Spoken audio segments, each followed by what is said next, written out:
여러분, 지혜로운 자가 있습니다. 어리석은 자가 있습니다. 근데 그 기준을 어떻게 정할 것인가? 우리가 전도서를 읽으면서 우리가 마치 결론처럼 시작하고 얘기한다면 하나님을 경외하는 것이고, 그리고 하나님을 경외하는 그 길을 걷는 자가 지혜로운 자의 결정인 것입니다. 그래서 지혜는 하늘에서 오는 것이지 내 배에서부터 올라오고 내 머리에서부터, 그리고 내 의지가 이 지혜를 얻을 수 있는 것이 아닙니다. 세상 지식처럼 내가 그래 앉아서 공부해보자, 그래 내가 이거 한번 얻어내자, 이렇게 노력한 결과가 아니라 지혜는 하나님이 우리에게 주시는 선물인 것이에요.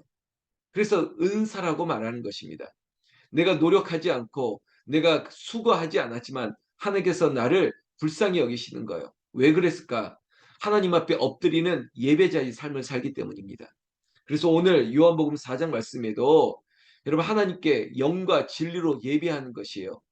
아무것도 할 수 없는 인생 가운데 하나님 예배할 수밖에 없는 그 인생에게 하나님께서 여러 가지 은혜, 은사, 선물을 주시는데 그 선물 가운데 하나가 지혜인 것입니다. 지혜를 주셔서 나를 살게 하실 뿐만 아니라 내 지혜가 공동체를 살게 합니다. 그리고 우리 가정을 살리게 되는 것이에요. 또 이 지혜로운 자들이 모여 있을 때 공동체, 특히 교회가 힘을 얻게 되는 것입니다. 반대로 어리석은 자가 힘을 내고, 그리고 하나님의 은혜의 힘을 입어 움직이고 결정하고 선택하는 일이 아니라 자신의 결정이 옳은 줄로 알고 그 길을 걸으려 할 때마다 자신이 파멸에 이르릴 뿐만 아니라 그가 속한, 제가 모두에 말씀드렸던 이 공동체, 우리 가족, 교회, 모든 것들이 망가질 수밖에 없다는 것입니다. 한 사람으로 말미암아 구원에 이를 뿐만 아니라 한 사람으로 말미암아 죄가 시작된 것입니다. 이게 바로 로마서에서 말하는 구원의 역사를 말하는 것입니다. 여러분, 창세기에 한 사람의 범죄함으로 말미암아 죄가 인생 가운데 들어온 것입니다. 그렇지만 예수님께서 친히 죽으심으로 말미암아, 그 한 사람의 죽음으로 말미암아 우리에게 구원이 시작되는 것이죠. 그 한 사람이 참 중요합니다. 그런데 우리에게도 주님처럼 결정해야 될 텐데, 근데 반대로 결정할 경우가 참 많습니다. 여러분, 오늘 1절 말씀해 보면 죽은 파리들이 이렇게 얘기합니다. 아주 비유지만 듣기 싫은 비유 같죠. 아니, 파리가 향기름을 악취가 내게 한다는 겁니다. 만약에 이런 대상이 있다면 아주 직설적인 직구를 날리는 거 아닙니까? 야, 똥파리가, 제 표현입니다. 똥파리가 이 케이크를 망쳐버리고 이 음식을 다 망쳐버릴 수 있다는 것입니다. 아무리 배설한 음식이 많은데 거기에 파리가 앉고 막 이러면 그 음식을 먹고 싶겠습니까? 적은 우매가 지혜와 존귀를 난처하게 만드니라. 여러분, 어리석은 자가 지혜로운 자들의 이 공동체를 난처하게 만들 수 있다는 것입니다. 참 우리에게서 엄중한 지혜를 요구하고 있죠. 더 좋은 것을 선택하라. 우리가 한 번의 선택으로 말미암아 엄청난 결과를 맞이할 수 있는 것입니다. 마치 버터플라이 이펙트라고 나비 효과처럼 저 반대편에 하나의 결정으로 말미암아 저 지구 반대편에 큰 혼란이 일어날 수 있는 것입니다. 여러분, 특별히 지도자의 결정이 더 위험한 것이고요. 특히 오늘 기도하는 우리들이 결정을 하고 또 하나님의 지혜를 따라 우리가 그 길을 걷지 않을 때 아주 위험한 결과들이 초래될 수도 있다는 것을 얘기하고 있습니다. 그래서 우리에게 두 가지 길을 얘기하고 있습니다. 지혜의 길이냐, 어리석은 자의 길이냐. 근데 그 기준이 뭘까요? 제가 다시 한번 시작했지만 주의 말씀을 듣는 것입니다. 하나님의 지혜를 구하는 것입니다. 선지자 입술을 통해서 그 지혜를 적용받는 것이에요. 성경 말씀에 오늘 4절 말씀에 이런 말씀이 있어요. 3절 말씀에 우매한 자는 길을 갈 때도 지혜가 부족하여 각 사람에게 자기가 우매함을 말하느니라. 여러분, 이 말은 역설인데요. 자기가 어리석은지도 모르고 내가 해야 될 것들을, 내 생각들을 막 얘기하는 것이에요. 그때 4절에 주권자가 내게 분을 일으키거든, 이렇게 그래서 지혜자가 있습니다. 아 그것을 알고 그리고 이거에 대해서 하나님께서 길을 안내해 주는 주권자 나보다 더 지혜로운 선지자가 있습니다. 근데 그 사람이 내게 예를 들어서 "아유 당신 잘못 생각한 거야. 그 길이 아니야." 이렇게 얘기하면 어리석은 자는 내 생각과 다르네 하고 분이 일어날 수 있다는 거예요. 자존심이 일어나는 거가 아니고 내 의지가 맞아. 내 생각이 맞아. 내 판단이 옳아라고 하면서 마음에 또 이게 욕심과 그리고 또 분이 올라올 수 있다는 거예요. 이게 얼마나 지혜로운 말입니까? 우리도 그럴 때가 있지 않습니까? 길을 가르쳐 줘도 내가 생각했던 길과 다르다 보니까 오히려 역정을 낼 수도 있고 그리고 고집을 피울 수도 있습니다. 그리고 '난 내 마음대로 내 길을 가겠다.' 일어나 버릴 수도 있습니다. 그러나 오늘 지혜자가 우리에게 이 전도서를 통해서 하시는 말씀을 들어보십시오. 4절 중반절에 "너는 너의 자리를 떠나지 말라. 공손함이 큰 허물을 용서받게 하느니라." 여러분 함부로 일어나지 말라는 겁니다. 자리를 지키고 그 자리를 떠나지 말아라. 그리고 지금 네가 그 얘기를 들어야 할 때면 그 얘기를 들어야 돼. 공손함으로 너의 허물을 너의 그 미련함을 너의 고집을 용서받아야 돼. 여러분 자꾸 이렇게 엉덩이가 가벼운 사람들이 있습니다. 우리 학생들에게 그리고 제가 우리 아이들에게도 하는 말이 있습니다. 공부는 머리로 하는 게 아니라 엉덩이로 하는 거야. 진득하게 좀 앉아 있어야 돼. 앉아 있을 줄 알아야 돼. 이게 좋은 것 같아서 쑥 일어나고 저게 또 일어나고 왔다 갔다. 그래서는 안 돼. 공부에는 왕도가 없다 그러는데 결국엔 내 머리가 부족하면 앉아 있어야 돼. 오랫동안 물론 다른 얘기할 수 있죠. 오래 앉아 있는 것보다 효율적으로 하는 게 좋죠. 그거 압니다. 그러나 전제되어지는 것은 진득하게 앉아 있을 수 있는 것. 우리도 마찬가지예요. 남은 자가 되는 것처럼 진득하게 앉아 있을 줄 알아야 돼요. 아유, 이게 은혜가 안 되니까 이 은혜를 찾아야지. 아, 이 말보다 저게 더 좋은 것 같은데. 아유 이거보다 더 살아왔지 않습니까? 우리 어머님들 여기 우리 아버님도 있지만 집밥 말고 집밥만큼 좋은 게 없습니다.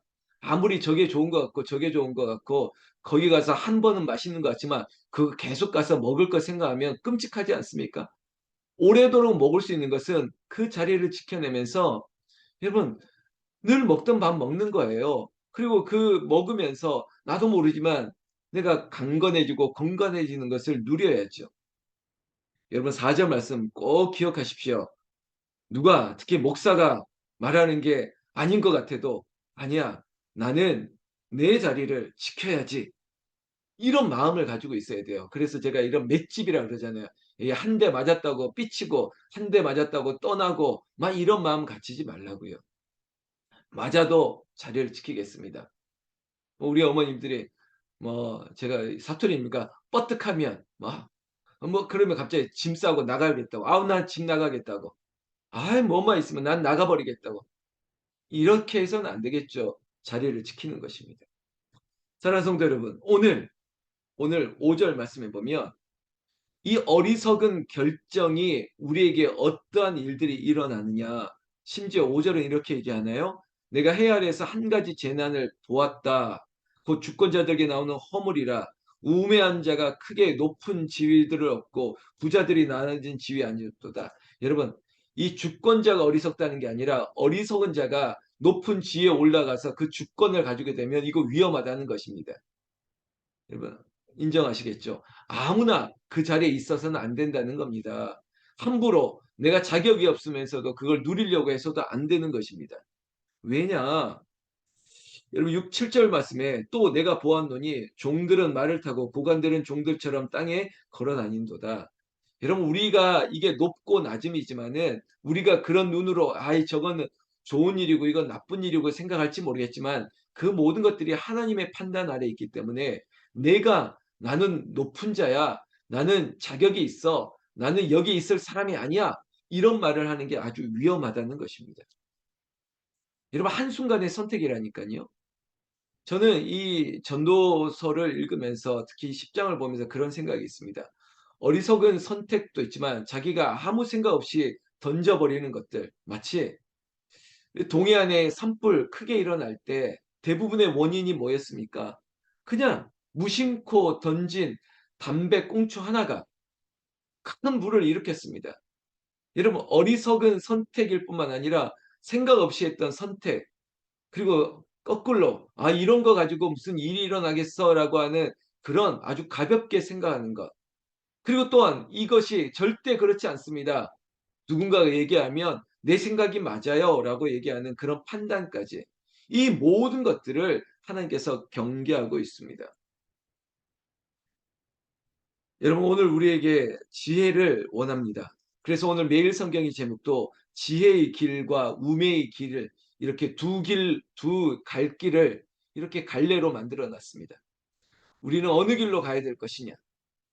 지혜로운 자의 길을 걸어야 된다는 것입니다. 그건 인내하며 공손하게 그 자리를 지켜낼 수 있는 것. 그리고 분내거나 성내지 않고 겸손하게 끝까지 이야기를 들을 수 있는 것. 에이, 됐어. 싫어. 이렇게 자리를 뜨는 것이 아니라 끝까지 주님 말씀하여 주시옵소서. 그리고 주님 주의 종을 통해서 내게 말씀하여 주시옵소서. 그 마음을 가지고 살아야 되는 것입니다. 8절 말씀에 세상에 여러 가지 위기와 위험과 그리고 함정과 리스크라고 하는 그런 변수들이 존재하고 있습니다. 8절에 함정을 파는 자는 거기에 빠질 것이요. 여러분, 세상에 함정을 파놓을 수 있지만 참 이건 역설이고 아이러니하는데 스스로 자기가 자신의 함정을 팔 때가 있는 거예요. 마치 이런 거죠. 나는 뭐 칼을 뽑았으니까 한 번 칼을 뽑았으니까 뭐든지 한번 쓸어내고 뭐든지 한번 베고 난 뒤에 집어넣어야겠다. 이거는 자기가 자신을 미화하는 거예요. 나는 한 번 하면 하는 사람이야. 한다면 하는 사람이니까 나는 그 길을 가겠어.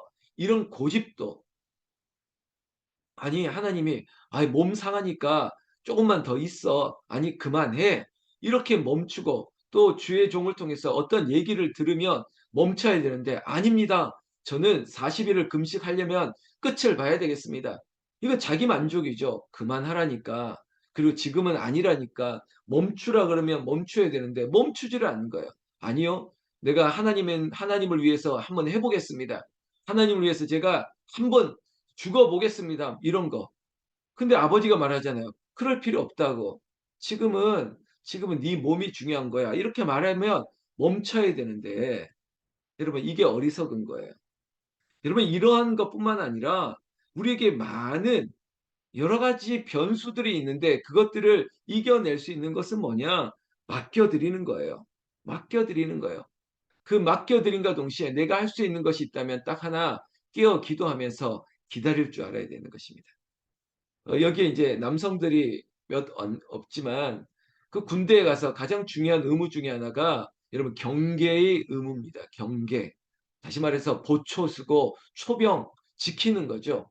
하루에 정해진 1시간, 2시간 내가 정해진 그 구간을, 그 시간을 지켜내는 거예요. 잠자는 사람 대신 내가 눈을 뜨고 지켜내는 거예요. 여러분, 누군가는 깨어서 기도하는 사람이 있습니다. 여러분들이 깨어 기도하기 때문에. 그리고 여러분들의 선택이 지켜냄을 허락할 뿐만 아니라 반대로 내가 경계하거나 깨어 기도하지 않고 반대로 내가 어리석은 자의 선택을, 아니면 내가 누룩과 같은, 내가 곰팡이와 같이 선한 영향력이 아니라 주변을 상하게 만들고 아프게 만들고 힘들게 만든다면, 여러분, 그 평안을 깨치는 일이라면 한 번 더 생각해 보십시오. 그리고 하나님을 기쁘시게, 그리고 사람을 기쁘게, 행복하게, 또 다른 말로 하나님께는 전심으로, 사람에겐 진심으로, 이 마음을 가지고 하나님을 사랑하는 것처럼 내 이웃을 사랑하고, 율법 그리고 하나님의 말씀, 하나님이 사랑하시는 그 지혜의 길로 우리가 걷는 거예요. 여러분, 하나님의 관심은 여러분에게 있습니다. 나에게 있습니다. 우리에게 있습니다. 내가 하나님 안에서 기뻐하고 즐거워하기를 원하는 것이에요. 뭐 어린 자식이 아버지 앞에 와서 아버지 힘드시죠? 제가 대신 일할 테니까 학교도 그만두고 제가 나갈게요. 그랬을 때 너가 이제 고맙다 막 이럴 부모가 몇 되겠습니까? 아니죠. 너 지금은 공부할 때야. 너 지금은 좀 쉴 때야. 너 지금은 아직이 아니야. 그렇게 한다고 아빠에게 힘을 주는 게 아니야. 네가 웃으면서 건강하게 학교 다니는 게 좋아. 아버지들 어머니들이 그렇게 얘기해줘. "그래.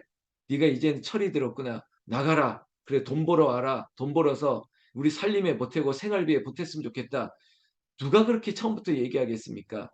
다 때가 되면 그때가 되면 자연스럽게 되는 게 맞는 거죠.